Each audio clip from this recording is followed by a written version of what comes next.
Hello and welcome to this week's edition of Spotlight on Jackson County. I'm your host, Michael Paul, and I'm very pleasured to have in the studio with me today Ira Brown Harkey III.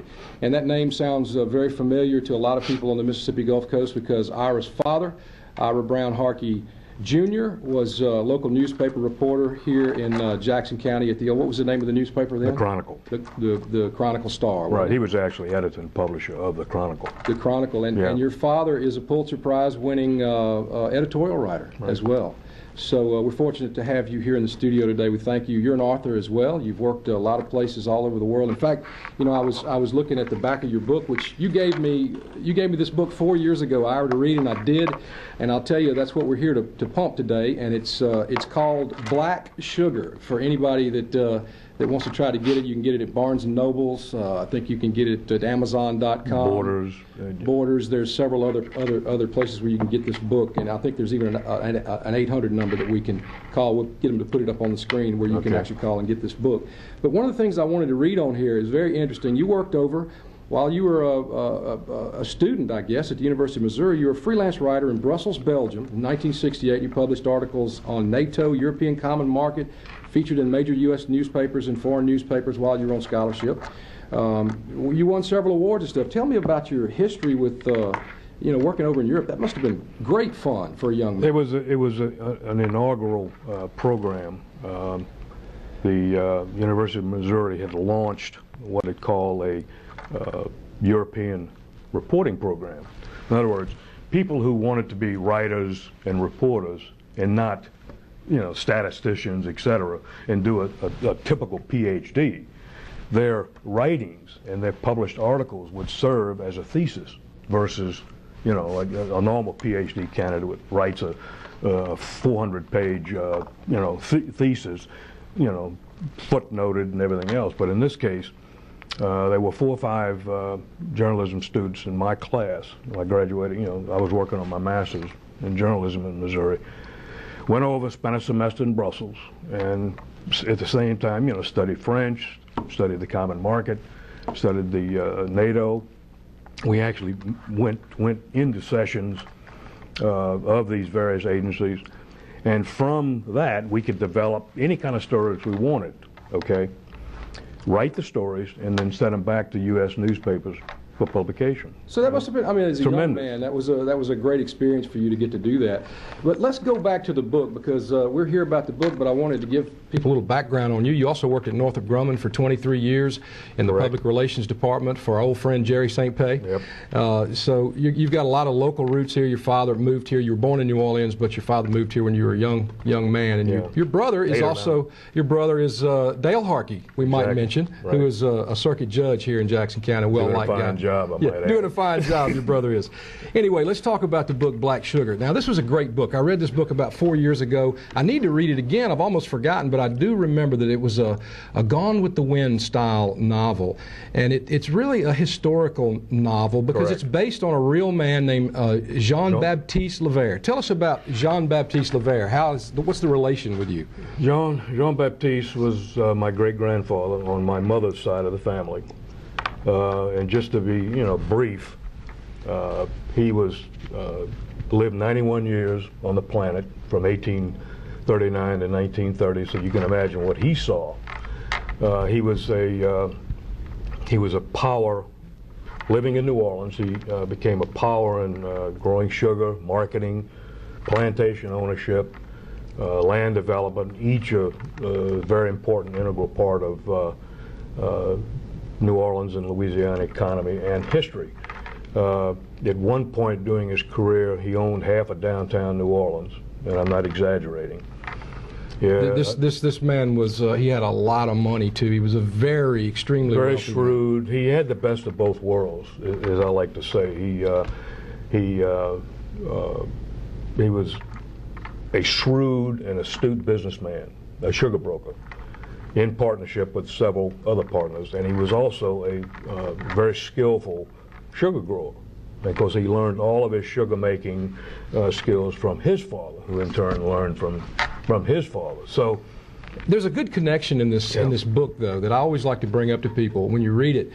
He had a real big connection with the Mississippi Gulf Coast. Correct. In fact, he owned a home here, and he also was one of the first investors in People's Bank. That's correct. How'd that come about? That's correct. He, as it turned out, his wife, who died prematurely at 47, she had become ill, and it was later discovered that she had a congenital heart problem. So he wanted to get her out of New Orleans, away from all the hullabaloo, the noise, the open canals, which, as you probably know, contributed, caused a lot of the yellow fever epidemics. New Orleans had a lot of these epidemics over the years.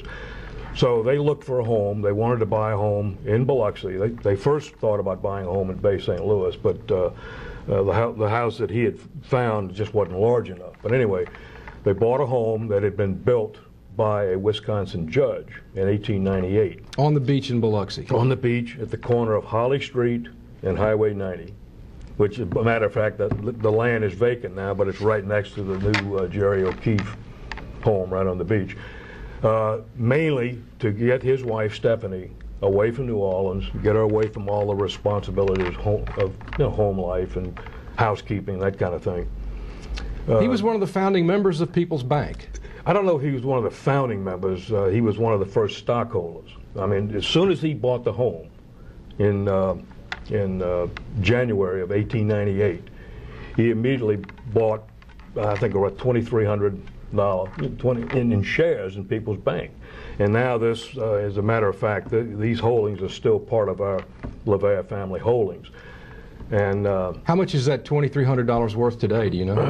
About $3.5 million. That's incredible. It was a great investment for him. So I'm sorry he didn't get around to see how good it was. It's kind of sad. That's true. It's kind of sad that he bought the home, like I said, in January, but his wife died in May. Just 4 or 5 months later. He didn't have a lot of time to enjoy. But the house remained in our family until 1969, until Hurricane Camille destroyed it, left a mailbox out front. Ira, I want to thank you for coming today. This is a great book. I would recommend it for anyone. It's called Black Sugar, and it's the story of a great industrialist and businessman from the 1800s into the early 1900s, Correct. Jean-Baptiste LeVere. Good. Ira Harkey, thank you for coming today. Thank you very much, Michael. Appreciate it. Bye-bye. We'll be back right after this. Welcome back to Spotlight on Jackson County. I'm your host, Michael Paul, and in this segment we've got our newly elected Ward 4 Councilman, Frank Corder. Good morning, Frank. Thank you, Michael. How are you? I'm great. Good. Glad to hear it. I'm glad to have this whole race over with. Yeah.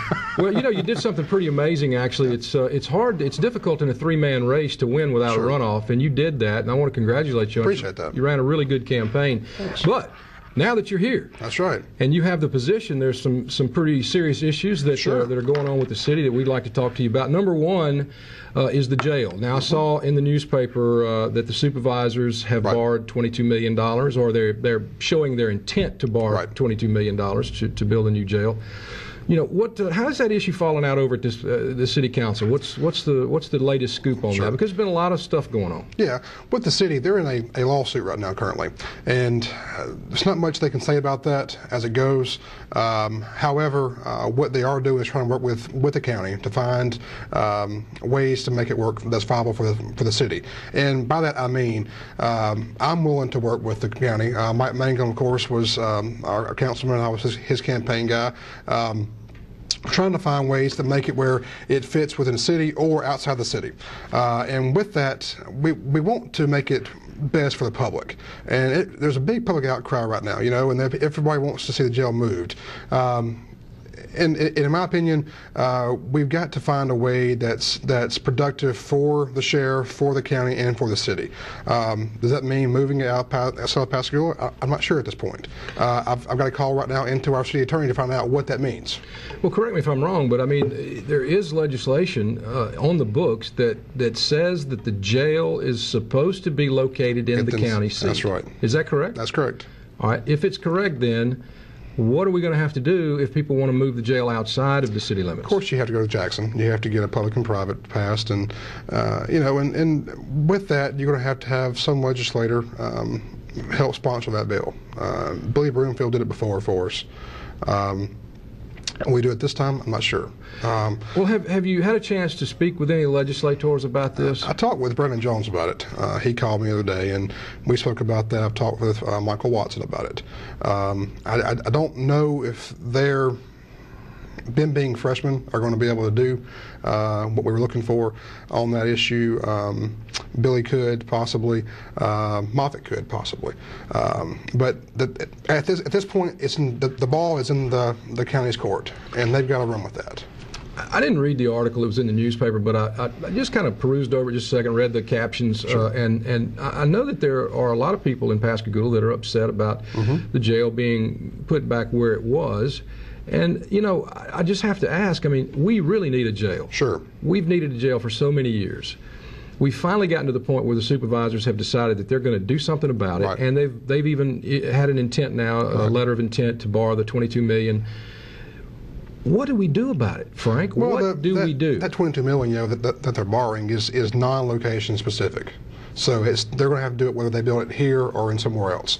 As long as they start construction in the next two years, that funds are still available.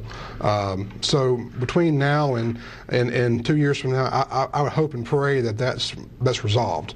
But you know, the court systems are where they are. Ms. Baker, who is challenging it with her people who are helping her out, all of our circuit judges have recused themselves.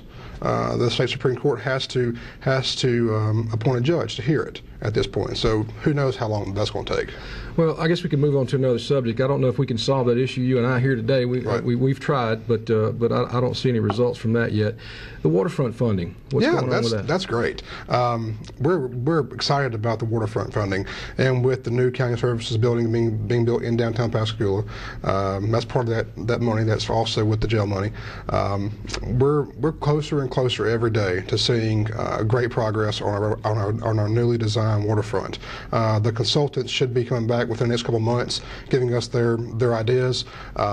We've already signed some money into being to help with the streetscapes and the purchasing of land and property acquisitions and all that kind of stuff. So it's getting closer. You know, 14 or 15 years ago, when I was on the board of supervisors. I was a young supervisor, like you're a young councilman. There was a somewhat of a plan that was put together. It was a kind of an idea about how to utilize that area of the riverfront.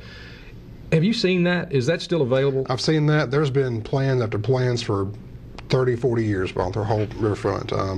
Back when I saw was like in 1971. I saw one in the 80s. I saw one in the 90s. No one ever took the ball and ran with it. Thankfully, after the storm, KCAL and her staff and our council has actually taken the ball and run with something this time. So, what else is going on with the city? Anything new? You know, it's funny. After I got elected, the first night I got 4 phone calls about the streets and drainage issues. Hey, that's a big issue. And you have to start addressing those things. I sent our public works director a nice email that night about, hey, these are my constituents. I need their help. You know, I need you to help them. Streetlights on Fulton, road paving on Fremont, and luckily I saw the agenda with the county's projects with the road paving, and 6 of the 14 streets are in Ward 4. So I'm very pleased about that. Well, look, I really appreciate you coming in. Congratulations on your election. We look forward to big things from you. You've got about 18 months left in this term, and I think city elections are next year. Next year. So you have to run again pretty quick. That's right. So you better do a good job. We're going to try to. All right, thank you so much for joining us today. We'll be back in just a minute. Welcome back to the last segment of Spotlight on Jackson County this week, and we've got a new bank that's popped up in Jackson and Harrison County, and we thought that it would be interesting for the folks to find out about the new Charter Bank, and so we invited the president and CEO of Charter Bank, Greg Cronin. Greg, welcome. Thank you. Thanks for having me. Listen, I want to ask you a couple of questions. Number one, why in the world would you start a new bank these days? Well, several folks have asked that question, but I think the answer really is that we think the timing is good. We're very optimistic about the economy and the growth of Jackson County and the Gulf Coast as a whole. And I know that some would say that these are slower times and certain things going on in the economy that would test that. But we think with the rebuilding and the rebirth of the Gulf Coast that the timing is good to put a bank together, and we actually have gone out to our investors, and our investors have said that it's a good time based on the result that we've had in terms of putting this bank together. And so we just think it's a good time from the standpoint of economy. And I think also, if you look across the country, community banks, like what we're organizing, are doing well across the Southeast and across the country. And I think a lot of it's because of hometown banking bringing decision making back to the local marketplace and things like that. Greg, first of all, I want to give the audience a background. You're born and raised Jackson County, and you've been here all your life. You've worked in the banking business all of your adult life. Long time. Give me a background on what you've done in the banking business. Well, I graduated from Ole Miss in 1985 and started with the old PMP Bank in 1986. And shortly after that, it was purchased by Hancock Bank, and enjoyed my days there. Worked there for about 8 years. And kind of the story, I was going to go across the state lines and went to Alabama to work with the bigger banks. Got over there and kind of enjoyed it, and during that process worked with a bank called SouthTrust Bank, which was a local bank here. SouthTrust purchased banks in Mississippi, which gave me an opportunity to come home.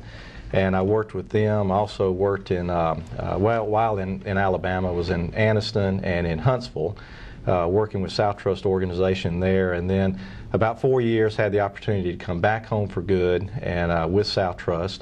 And then shortly after that was caught up in one of the mergers, and then remained there for about 2 to 3 years. And about a year ago this time, left and started the organization of Charter Bank. You know, that brings up a good point. You're talking about starting a community bank, which you know, we have a couple of more community banks in the area. And it seems that over the last 20 years that the big thing is banks merging. What's changed that? Well, I think as the bigger banks have merged, as many know, decision making and a lot of the autonomy has been lost. The big banks, which there's a real need for big banks, and we're fortunate in this community to have some of the larger banks that we have. But I also think that there's a niche that the community banks can fill. Which actually brings up another question that I had for you, and we talked about it before the show.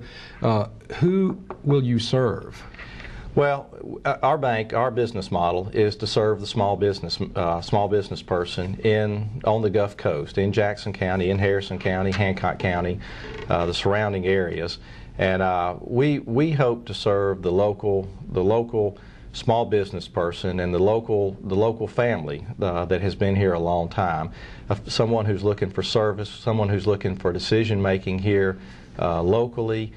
Someone who enjoys being able to walk into the bank or make a phone call. We're going to answer the phone with a live person. We're going to have somebody there ready to speak with you, and I think that's where the niche of what community banking is doing, and where the niche of why community banking is thriving. Can I ask you a tough question? Sure. Okay, you know, Merchants and Marine Bank has been around a long time. Good organization. And I'm sure that you must have lots of friends at Merchants and Marine Bank. And I have to ask myself this question. I'm sure that the audience would ask this question. Why would you, or what makes you think that you can be competitive against a bank that's been here as long as Merchants and Marine and is kind of exactly what you're describing, a community bank? Well, and let me say this. M&M Bank has been here a long time, and great organization, tremendous leadership. And I can't say enough about what they do in the community. We have actually, our attitude is that we want to come in and serve. We do think there's additional room in the marketplace for a bank like what we're putting together. It is very similar, but we also think there is some differences in that we are still a little bit smaller, things like that. And we want to do, as a compliment to M&M, we actually want to do some things that they've done. We want to continue to be a partner in the community. We want to give back to the community like they have. But we also think banking is about relationships, and we feel extremely good about the team that we have put together. And with that team comes some significant relationships, and relationships that will follow those. People bank with people, and I truly do believe that. And, you know, one of the things that we were talking about before the show, or before this segment, is that the average person, I think you told me, had 19 years experience in the banking business, the staff that you've put together. Tell us a little bit about your staff, where they're from, and what you expect from them when your bank finally does get open, which is hopefully pretty soon. Well, hopefully within the next couple of weeks. The staff is probably the one thing I'm the most proud of is the team that we have and that we have put together, and it's a good team. It's made up of bankers. Pam Lindsay is going to serve as president here. A lady named Paulette Roberts from Van Cleve has joined us. Paulette has over 30 years of experience in operations. I'm going to go back to Pam. Pam has over 30 years of experience in the market with a tremendous background in all forms of banking. Nina Terrell has also joined us. Nina has an extensive background with over 30 years of banking, and we think that the team we put around them also, from our tellers to our branch personnel to the commercial lenders to our management team, all of them are local folks who have served in the community, not only in banking but in community affairs and giving back to this community, and a tremendous sense of pride in what they've done, what we still can do. And so we're real proud of that team. As you mentioned, our commercial lending team actually has probably about an average of 26 years of experience in commercial lending. The team as a whole had right at 19.4 years of experience in banking, and so we feel very fortunate to put that type of team together, but I also think it's a testimony to where community banking is going and the excitement behind community banking again. And I think that's what's really led to the opportunity to put this kind of team together. Real quick, we've got less than a minute left, but tell me, how are you going to get this bank open? What is it going to take to get it finished? I know everything's pretty much in place. Tell me where you are right now today. We're a state chartered bank. We have received our charter. We're awaiting FDIC approval for FDIC insurance. We anticipate having that within the next couple of weeks. As soon as we have that, we anticipate that we would open within 2 to 3 days of receiving that letter. We could open today, and that's what we're excited about, but we're waiting on all the approvals to take place. That's the last approval that has to take place. Again, we do anticipate receiving that within the next 2 weeks, and as soon as that happens, we'll be ready to go. Well, Greg, we're glad to give you this little freebie about your bank. Hope maybe you can give us a little sponsorship at some point in time. Absolutely. Thank you, sir, Thanks for having coming. me on, Michael. We enjoyed it. Thanks for joining us this week on Spotlight on Jackson County. We'll see you again next week.